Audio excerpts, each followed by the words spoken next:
All right, guys, back with another video. So we got this lady here. Her name is Carla Joy Treadway, and I think she's a Canadian TikToker. And she came up with this video, and I thought it was brilliant, so I'm going to play that for you guys. It says, Canadians who think Carney is helping them fight for democracy.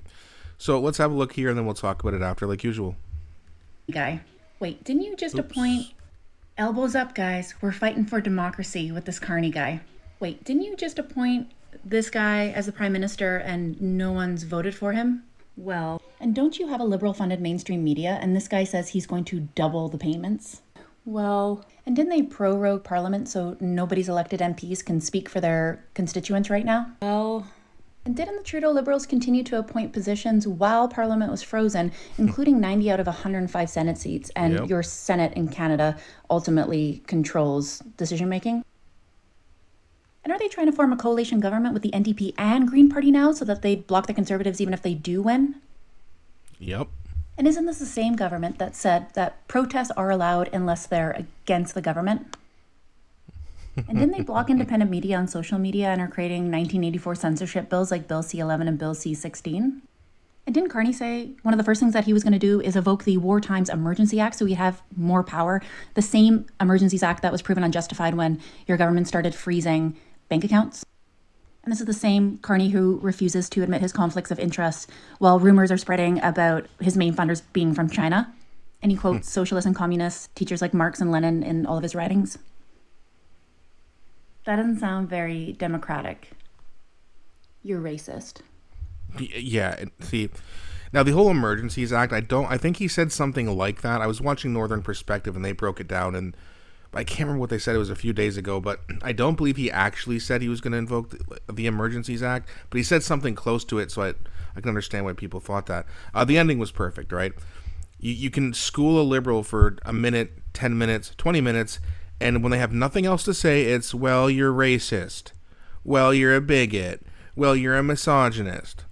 And it just shows how low IQ they are. Even these so-called educated people, they aren't very good at math or history.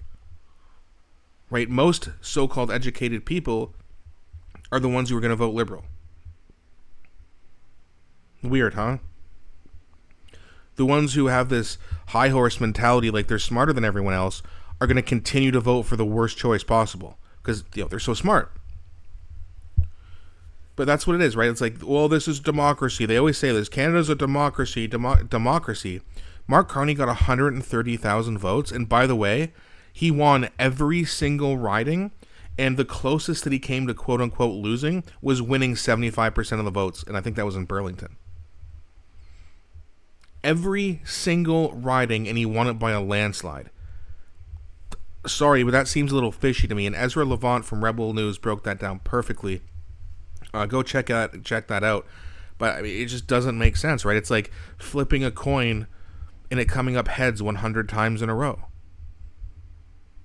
Those numbers don't add up. Like that much of a landslide, especially when you look at the polls, which again, some of those pollsters lost credibility. I believe it was Main Street who said that Chrystia Freeland would get 34% of the vote. She got 8. The polls were wrong by that much, or something fishy's going on.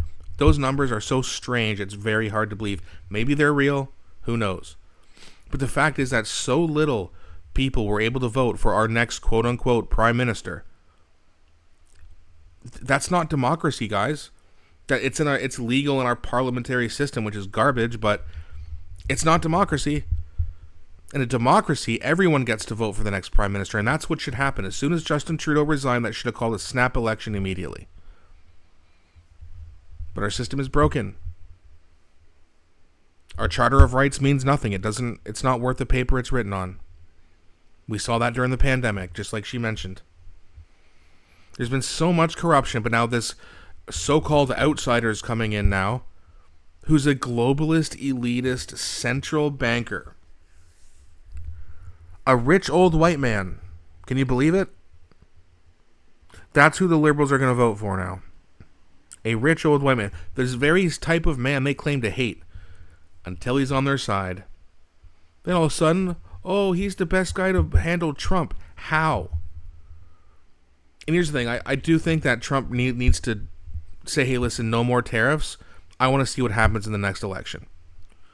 I'm not saying he should try to like manipulate voters by saying, hey, if Pierre Poilievre wins, I won't do the tariffs.